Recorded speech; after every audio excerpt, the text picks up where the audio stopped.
Question. P.S.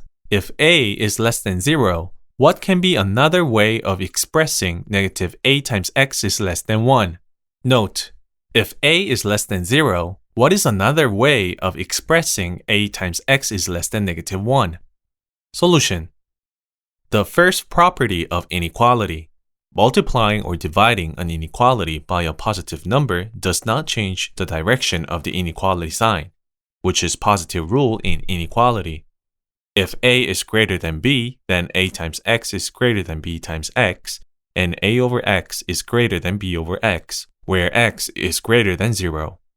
We are required to select the option that is equal to negative a times x is less than 1 if a is less than 0.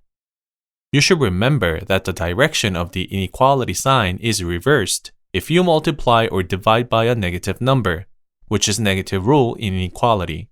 Now a is less than 0 means we can multiply both sides of a is less than 0 by negative 1 to get negative a is greater than 0, using the second property of inequality, which is negative rule in inequality. Since negative a is positive, we can divide the inequality negative a times x is less than 1 by negative a to get negative a times x over negative a is less than 1 over negative a, or x is less than negative 1 over a by the first property of inequality, which is positive rule in inequality. Thus, C is the correct answer. Answer C.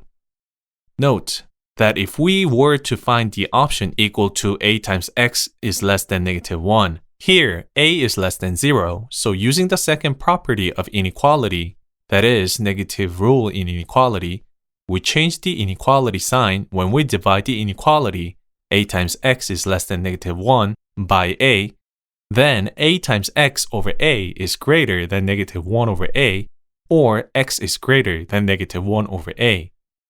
Then D would be the correct answer. Answer D.